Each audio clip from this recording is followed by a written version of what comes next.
Eu escolhi uma fotografia para estar neste programa porque, sendo filha única, esta é uma fotografia que tirei quando tinha pouquíssimo, 3, 4 anos, imagino eu, com o meu primo, que é da minha idade, com quem eu cresci e é quase irmão. Também gostava de ter encontrado outras fotografias de que tenho muito boas memórias, mas não encontrei. Mas este é o meu primo Carlos Jorge, que, como se vê aqui, que já estava aqui a proteger-me de braço no meu pescoço, tem sido assim toda a vida e, portanto, é uma pessoa que faz parte da minha vida e que eu trouxe porque ilustra bem estes primeiros anos da minha infância. E também poderia ilustrar os meus dias de hoje, porque continuamos sempre juntos. Amor presente em cada espiga desfolhada. Luísa Salgueiro nasceu a 2 de janeiro de 1968 em São Mamede de Infesta, Matosinhos, o concelho onde hoje é presidente da Câmara. Cresceu sem pensar que iria parar à política. Queria ser advogada e, quando andava no liceu, sempre que não tinha aulas, ia para o tribunal assistir a sessões de julgamentos. Ainda esteve um tempo na advocacia, mas percebeu depois que era na política que podia fazer caminho. Foi deputada do PS durante 12 anos, mas nunca largou a participação autárquica.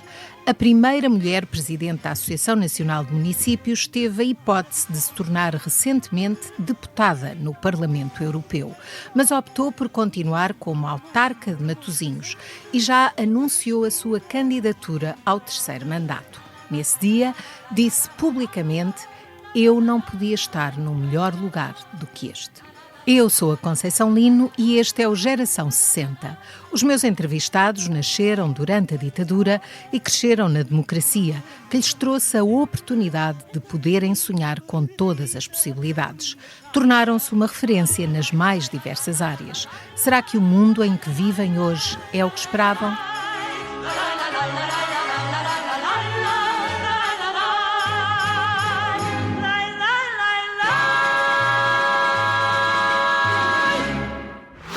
A KPMG também é Geração 60. Desde 1965 que a KPMG está em Portugal a fazer diferença no futuro, todos os dias.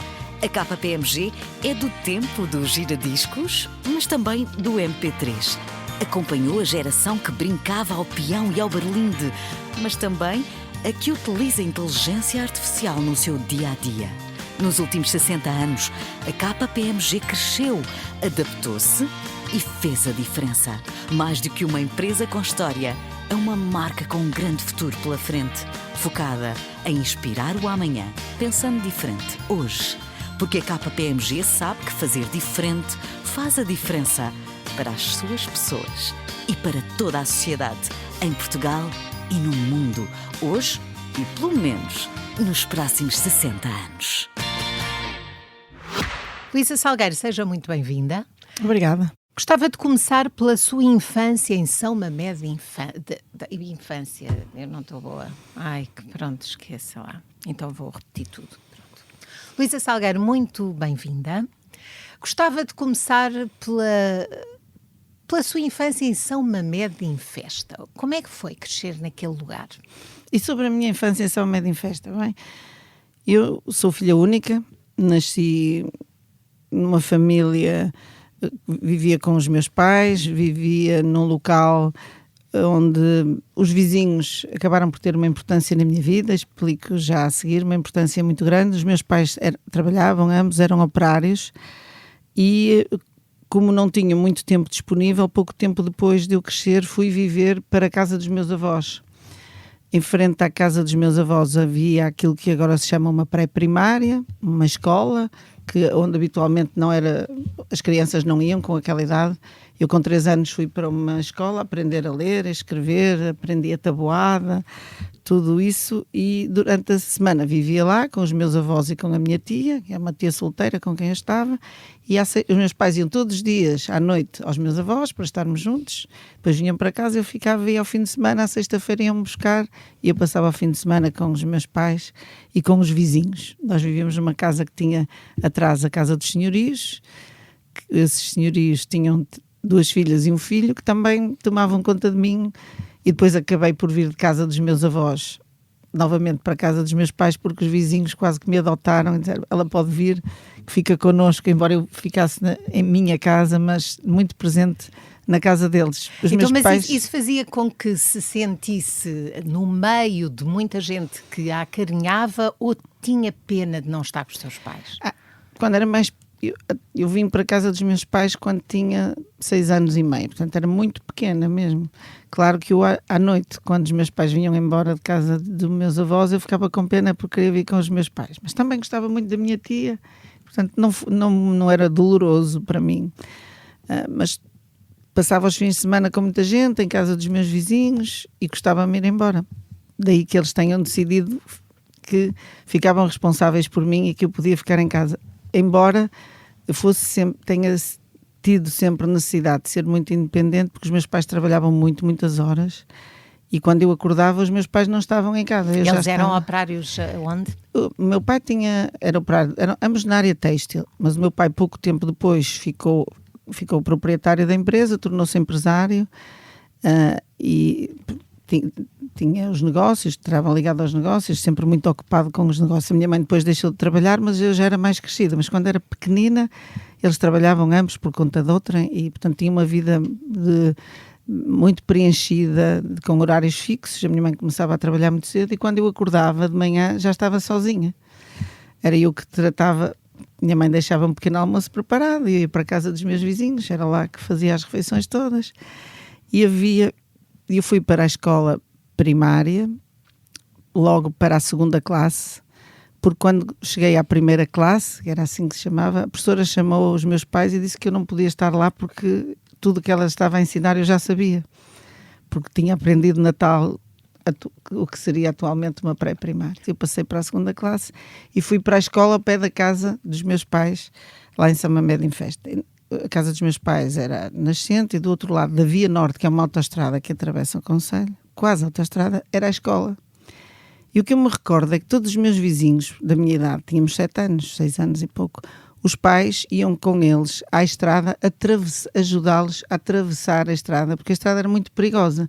Eu nunca fui com ninguém, eu sempre atravessei a estrada sozinha, nunca achei necessário, os meus pais não achavam necessário acompanhar. Mas recomendavam-lhe, tens que olhar, ver se ensinavam. O meu pai foi comigo, ensinaram-me como é que se devia fazer a primeira vez, quais eram os cuidados a ter, e eu depois fui sozinha, fui sempre sozinha e fui sempre muito autónoma, independente. Porque... Mas foi isso que o seu pai lhe passou, foi esse sentido de autonomia? Sim. Quando pensa naquilo que recebeu do seu pai e da sua mãe? Sim, o meu pai era uma pessoa, o meu pai é vivo ainda, mas foi sempre uma pessoa que me limitava muito, me super protegia. Eu era filha única e, portanto, tinha de cumprir as regras. Uma menina, filha única, tinha de cumprir as regras todas, mas ao mesmo tempo que me dava muita liberdade e responsabilidade. Sempre me responsabilizou muito pelos atos, deu-me espaço, mas fazia-me sentir que aquilo que acontecesse era da minha responsabilidade. E eu tinha essa consciência e também não queria que me apontassem algum erro e tentei sempre comportar-me convenientemente para não dizer, fiz algumas travessuras, mas tentava ser bem comportada para estar à altura e não criar problemas. Portanto, não fez assim, não pisou o risco muitas vezes? Lembro-me uma vez, tenho um episódio que pisei um risco porque eu gostava de fazer cabanas, construir cabanas, onde estivesse gostava de pôr. Brincava sempre na rua. Fazer uma casinha. Uma casinha era uma casinha. Punhamos uns paus, sempre houve muitos tecidos em minha casa e cobríamos os pauzinhos com os tecidos e fazíamos uma casinha. E uma vez eu resolvi fazer uma casinha dentro do carro do meu pai. E então, juntei o paninho que cobria o vidro de trás com o vidro lateral, pulo no vidro e forcei o vidro para fechar e parti o vidro do carro. E depois a minha mãe ficou muito preocupada porque tinha partido o vidro do carro. O meu pai chegou a casa, viu e disse, vamos jantar. Não disse nada. E no dia seguinte, ele acordava muito cedo, eu estava de férias, ele acordava muito cedo, ele acordou-me e disse, vamos embora. Eu disse, eu estou de férias. E ele disse, não, tu tens de vir trabalhar, porque o vidro custa não sei quantos escudos. Para ganhar esses escudos é preciso trabalhar não sei quantos dias, portanto tu agora vais trabalhar os dias correspondentes ao valor para poderes pagar o vidro. Alguma vez aplicou algum castigo desses à sua filha? Não, Dessa não, natureza? não. Já é tudo diferente. Já não. Mas hoje agradece.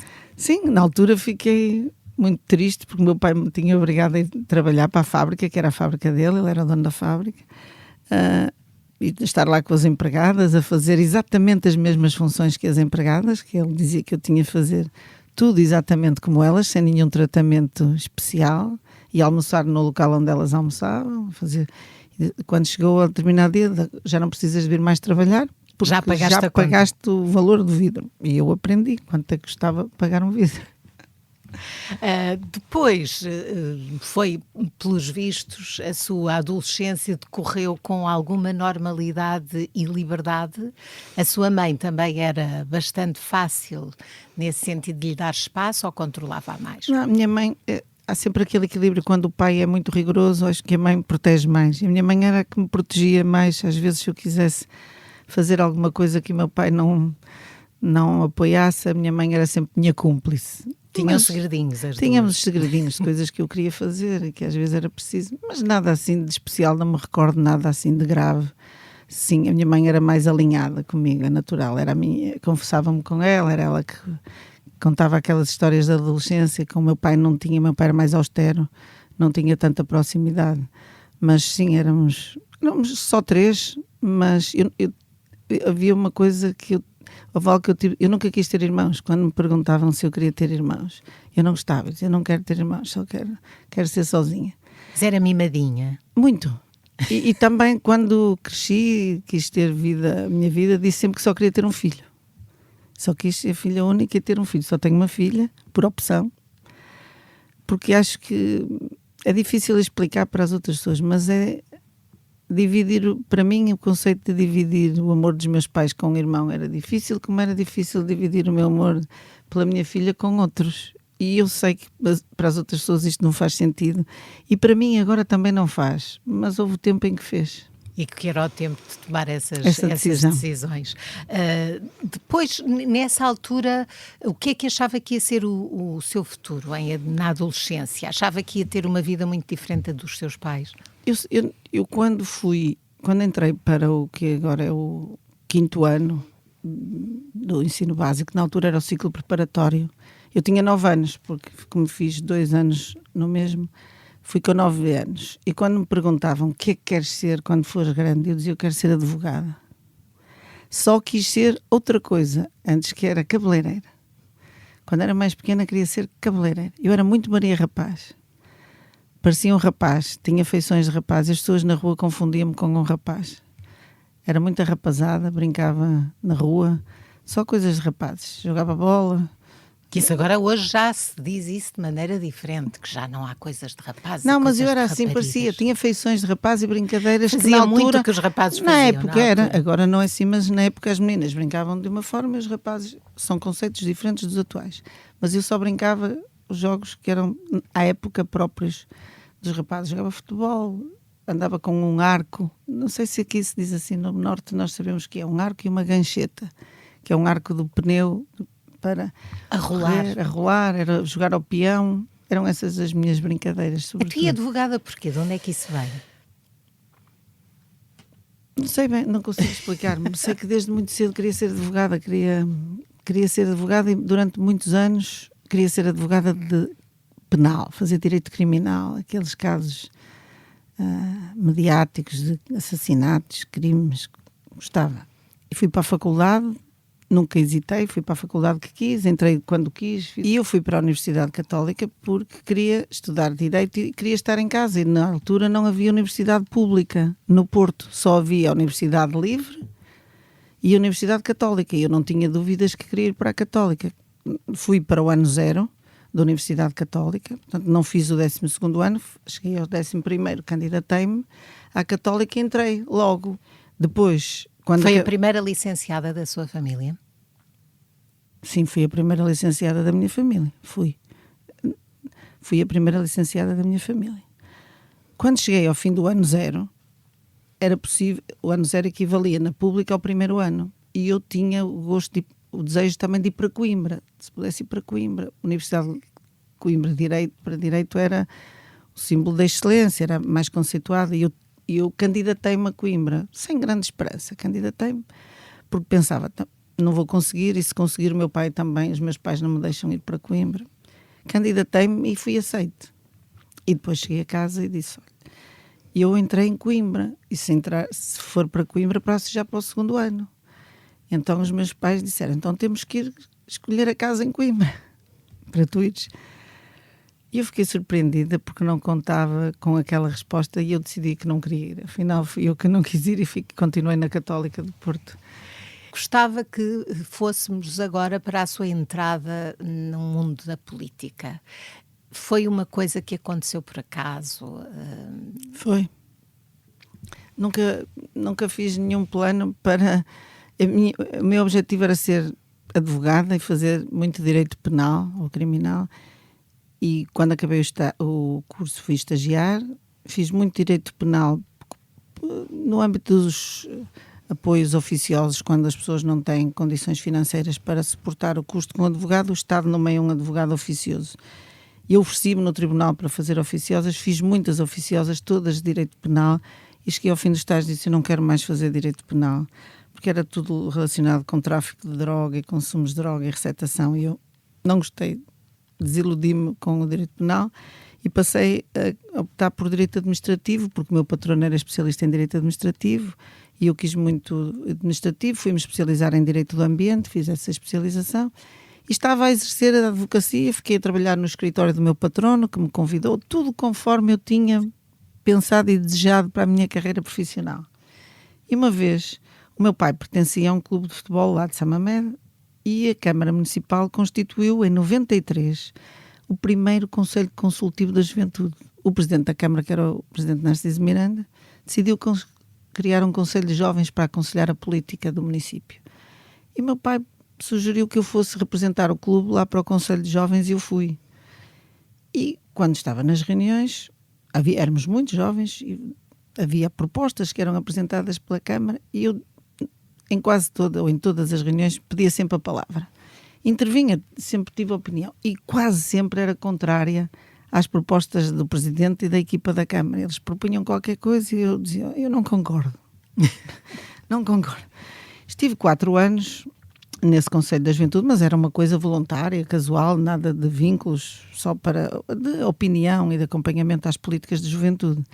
E no final desses 4 anos, mesmo antes do dia de terminar o prazo para apresentar a lista, o Presidente chamou-me e disse que gostava que eu fosse na lista para as autárquicas. Eu disse, olha, eu vou numa condição, não me torno militante do partido porque eu não sou ligada a partidos e não quero ter participação partidária. E posso ir para a Assembleia Municipal porque até gosto de falar e posso conversar. Para a Câmara não, porque já estou muito ocupada, tenho o meu escritório, estava na Associação de Futebol no Conselho de Disciplina, tinha uma avença, já trabalhava na DECO, tinha já muitas coisas, eu tinha 27 anos, mas tinha muito trabalho, portanto não tenho tempo. E ele disse, então assino os 2 papéis e eu depois decido. E no dia seguinte apresentaram a lista com o meu nome no Executivo e eu fui eleita assim, sem nunca ter planeado. Isso foi uma proposta e um desafio que o Presidente da Câmara me lançou e eu acabei por ir, eu disse, eu venho, mas continuo com o meu escritório de advogado. E foi assim que se estreou no percurso político, que nunca mais, sem nunca ter... mais parou. Eu digo que fiz um desvio para a política e ainda estou no desvio. Ainda não voltei ao caminho ainda não voltou principal. àquilo que tinha planeado. Mas filia-se no Partido Socialista na altura em que António Guterres era o líder do partido? Sim, na altura...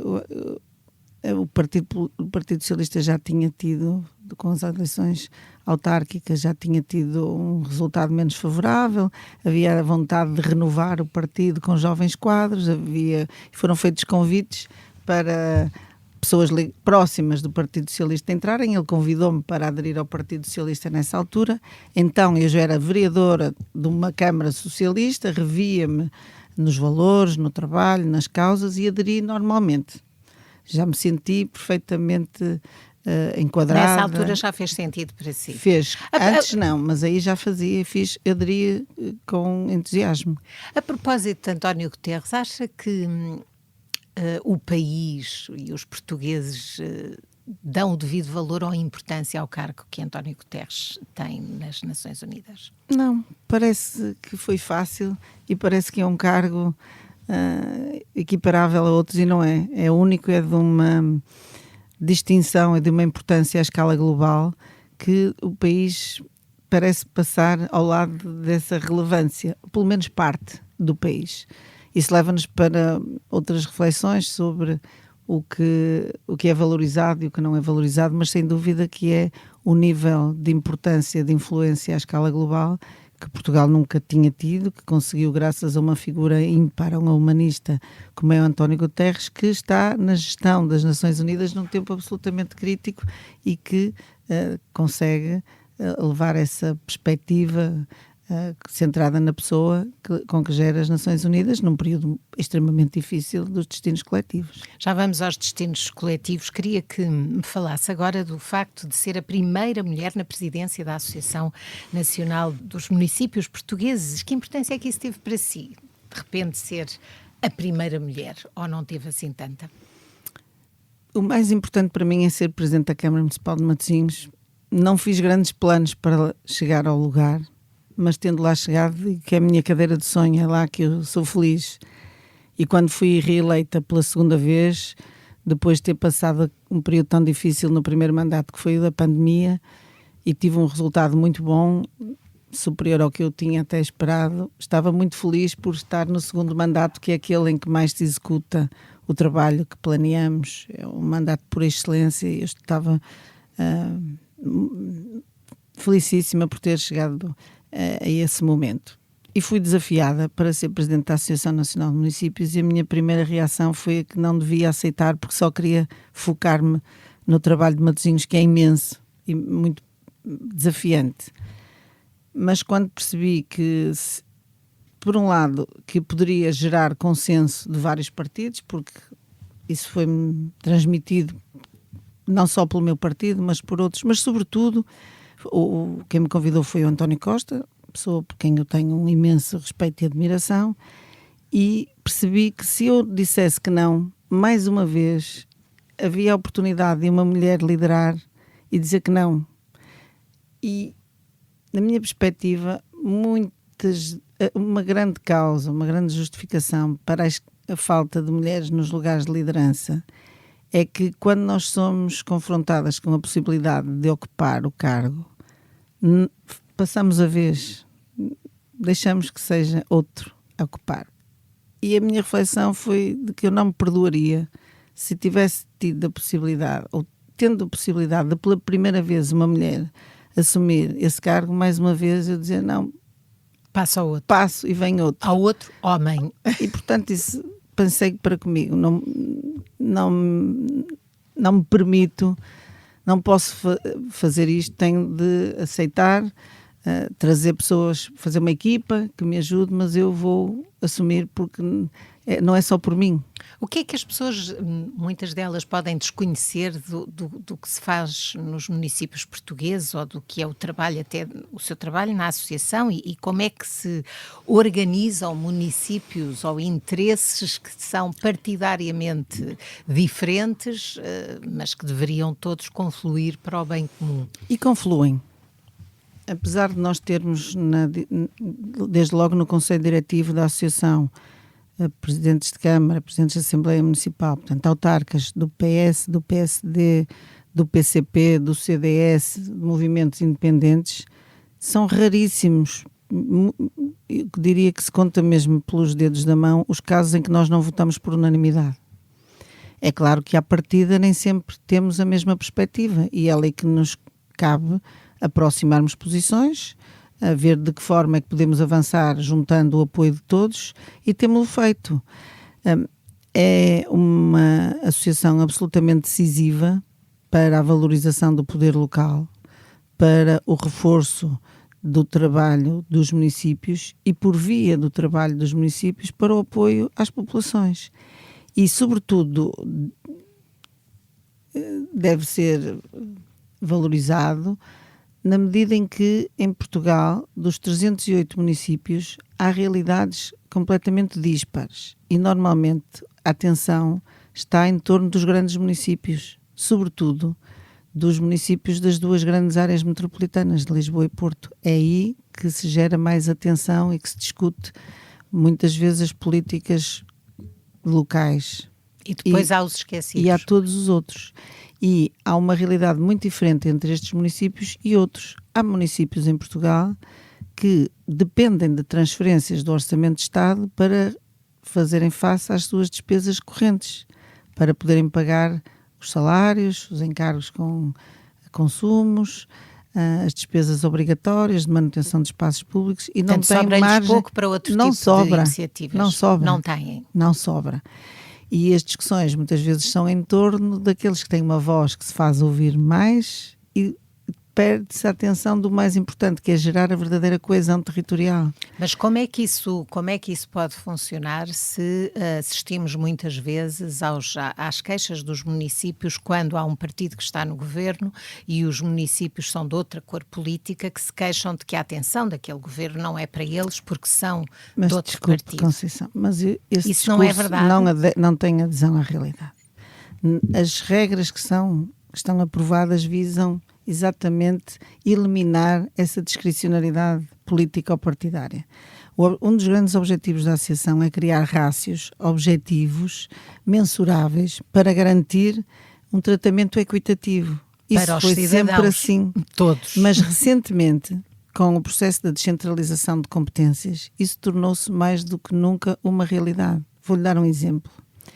Passou para os municípios a responsabilidade de gerir todo o atendimento e acompanhamento social às populações, assim como o acompanhamento dos processos de rendimento social de inserção e a atribuição dos apoios pontuais àqueles de emergência.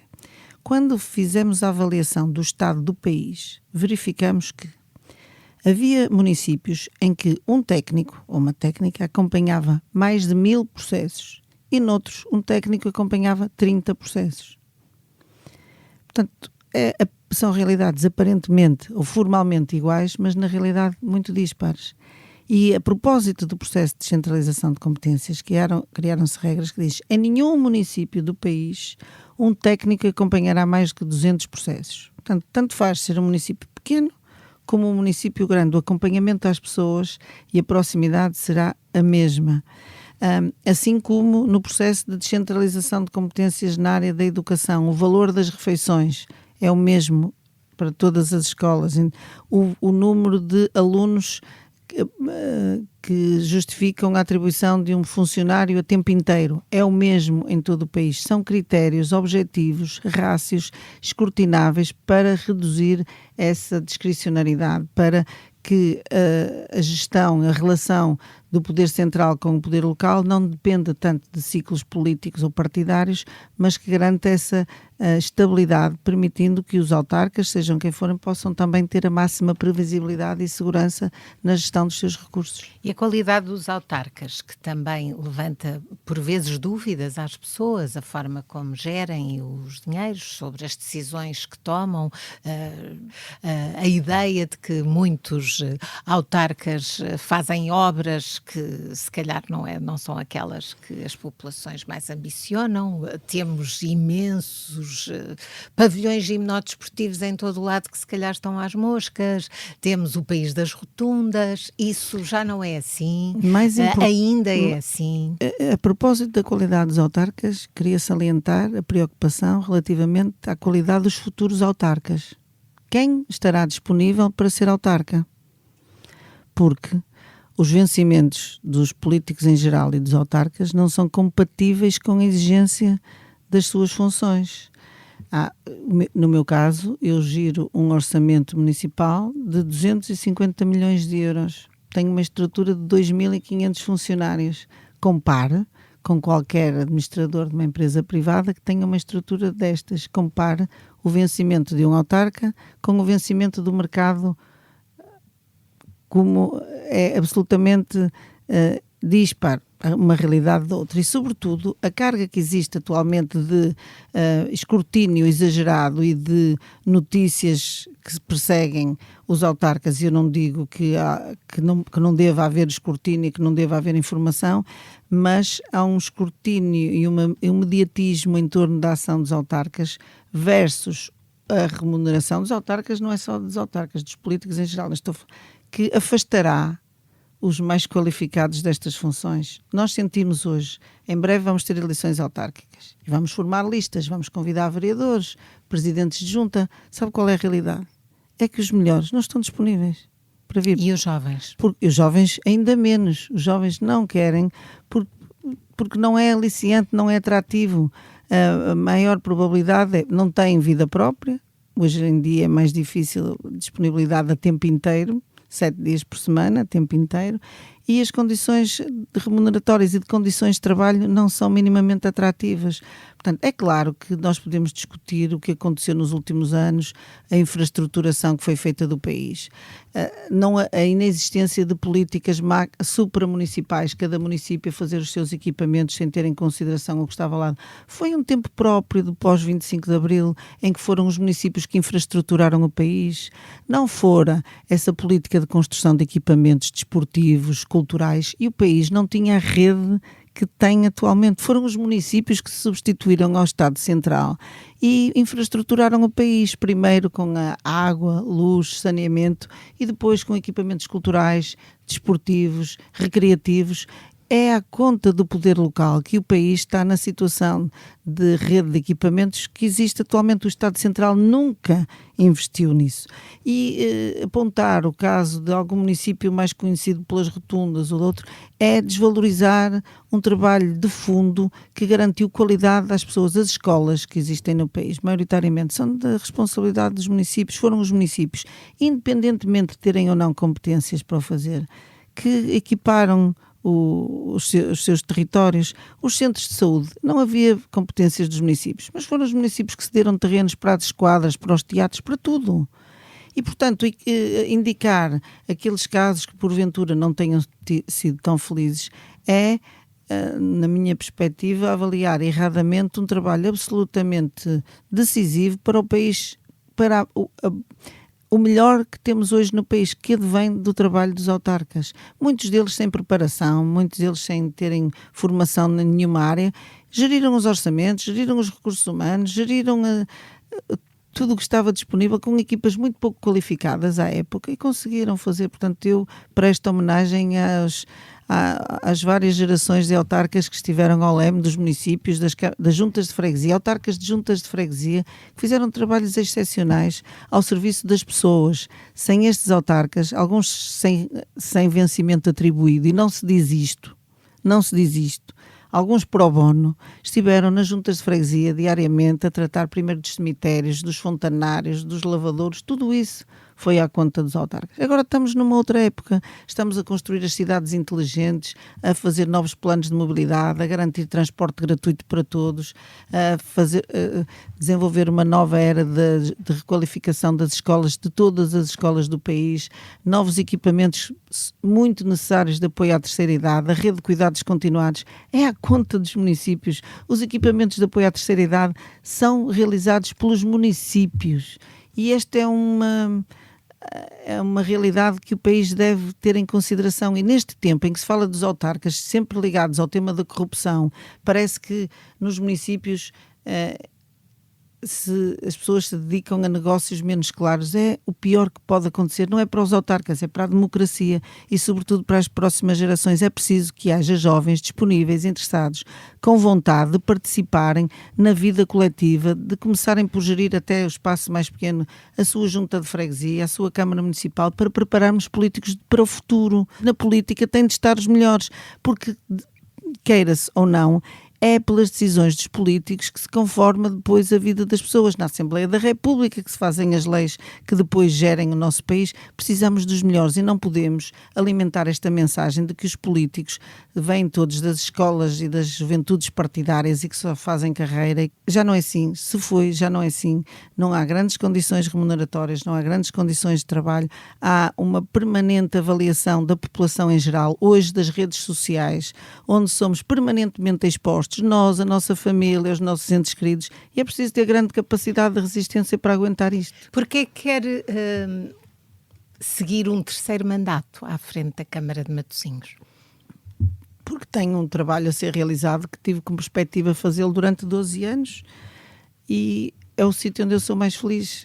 É gerir a minha cidade, o meu município, com as equipas que tenho construído, com gente fantástica, os vereadores, os administradores, mas sobretudo a grande equipa dos funcionários municipais, de quem tenho um imenso orgulho. Somos hoje quase 2.500, e da comunidade. Matosinhos, hoje, o que Matosinhos é hoje resulta muito da sua comunidade, do tecido associativo, de figuras ímpares do concelho, das empresas que procuram cada vez mais o nosso município para se instalar, resultado da qualificação que fizemos. Tivemos eleições recentemente. Está apreensiva sobre os resultados das eleições autárquicas e que eles possam refletir os resultados destas eleições legislativas, nomeadamente impedindo-a, por exemplo, de ser autarca no seu terceiro mandato, conforme quer? Estou apreensiva com os resultados das últimas eleições de domingo, não só. Fiquei apreensiva quando vi os resultados pelo país, não pelas eleições autárquicas, mas pelo país, pelo que aconteceu nos últimos anos e pela nossa incapacidade de responder a públicos, particularmente os jovens, que não se revêem nas propostas dos dois maiores partidos, seja do PSD ou da AD, seja do Partido Socialista, e o facto de, na minha perspectiva, muitas das pessoas que votaram no partido da extrema-direita o terem feito por uma razão de protesto. E sobretudo no público mais jovem, com quem eu lido muito diretamente, e sobretudo a mim sensibiliza-me particularmente as jovens, porque elas... a quem me custa explicar. Nós acabamos de comemorar os 50 anos de 25 de Abril.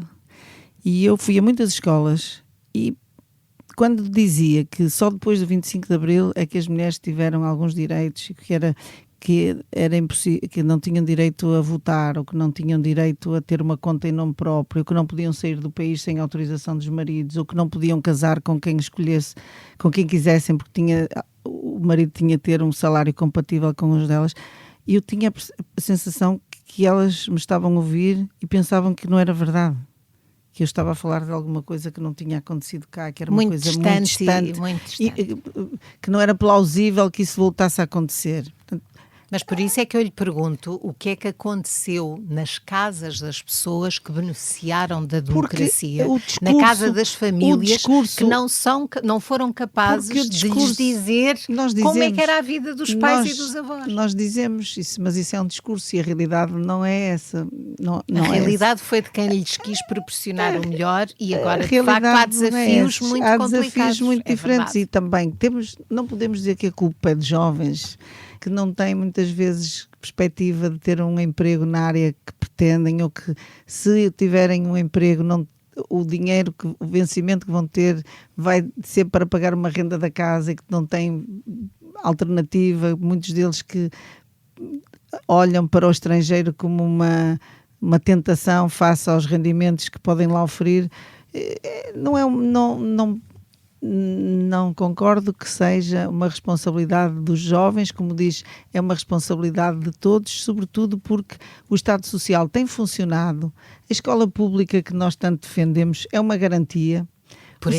O Serviço Nacional de Saúde universal e tendencialmente gratuito, que nós tanto explicamos, que não é assim garantido, que há muitos países onde não existe este acesso, que as pessoas só têm condições de aceder aos serviços mediante um seguro ou um cartão de crédito com um plafond compatível.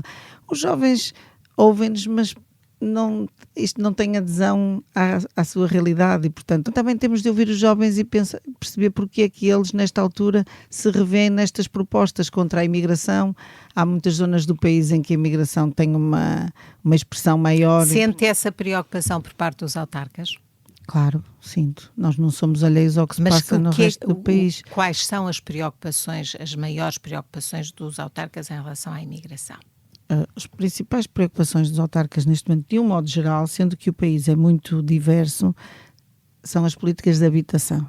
E as políticas de habitação são fortemente impactadas pelas políticas de imigração. Naturalmente, todos concorrem para o mesmo bem, que é o bem a casa e, portanto, gera maior procura e isso também leva ao aumento dos preços. Portanto, Mas a nossa diria que a maior preocupação parte dos é municípios aumentar... não quer lá imigrantes? Não digo isso. Não, é essa a questão que nós eu precisamos gostava de imigrantes. que me Nós respondesse. precisamos de imigrantes desde que com regras devidamente avaliadas e de acordo com uma estratégia que seja definida em termos nacionais. Mas não é isso que está a acontecer? É isso que está a dizer?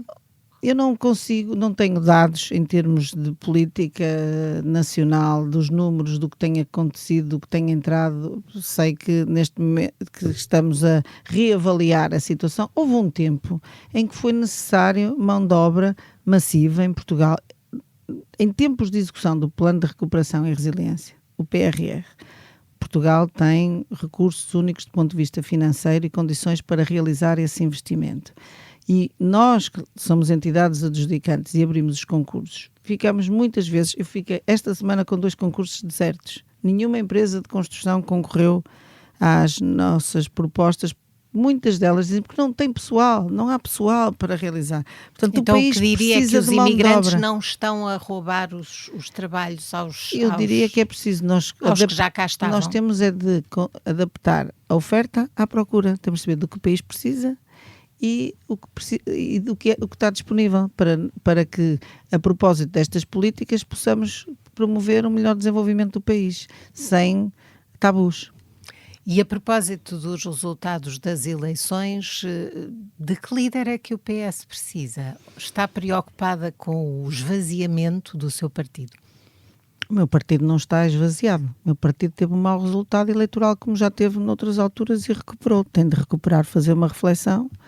Eu defendi que não devíamos eleger já o secretário-geral, devíamos realizar primeiro as eleições autárquicas e só depois escolhermos o secretário-geral, e que antes disso devíamos abrir o partido à sociedade e realizar umas eleições primárias em que toda a gente pudesse votar, como já aconteceu antes, e não apenas fecharmos o próprio partido em si e elegermos já um líder rapidamente. Precisávamos de fazer preceder esta eleição de um grande debate ouvindo a população e não apenas os muito respeitados membros e militantes do partido.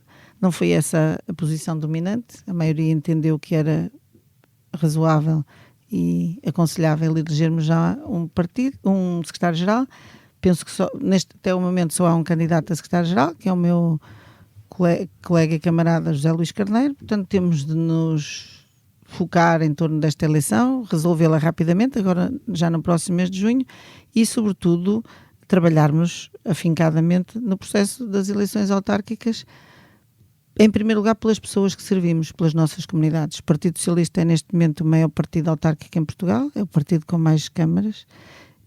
Precisa acha que corre de o risco de não o ser? Precisa de continuar a ser, porque as populações precisam do PS. E depois porque também é importante para o Partido Socialista, no momento em que teve uma derrota tão expressiva, recuperar já nas próximas eleições. Mas antes do Partido Socialista, o mais importante são os nossos municípios e o país. E é pelo país que o PS precisa de ganhar nas próximas eleições autárquicas. E também pela Associação de Municípios.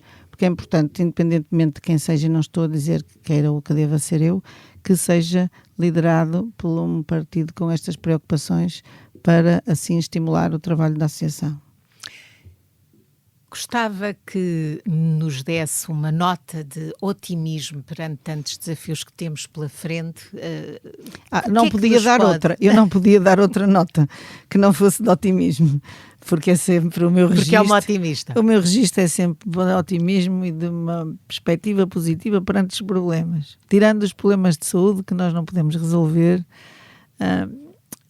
a minha atitude é essa. Todos os dias de manhã, quando acordo, é sempre boa energia, positiva, e quando alguém me traz um problema, a primeira abordagem é: nós vamos resolver, vai correr bem, mas claro que temos de tratar. Portanto, esse é o seu conselho, é nós acordarmos sempre com esse espírito. Se puderem, acho que os problemas existem na mesma. Podemos acordar mal dispostos e sisudos, porque isso não vai ajudar a resolver os problemas. É melhor nós acordarmos com boa energia, se pudermos, e encarar os problemas nessa perspectiva, influenciarmos os que estão próximos de nós com boa energia e otimismo. Penso que é vantajoso, não se ganha nada com uma atitude diferente. Muito obrigada. Obrigada.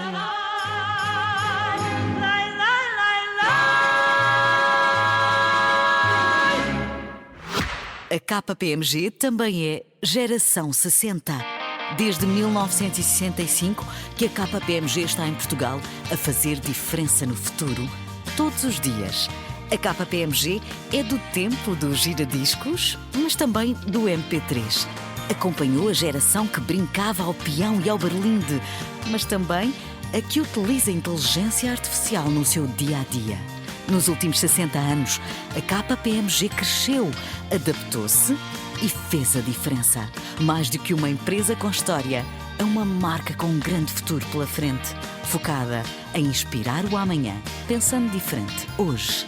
Porque a KPMG sabe que fazer diferente faz a diferença para as suas pessoas e para toda a sociedade, em Portugal e no mundo, hoje e pelo menos nos próximos 60 anos.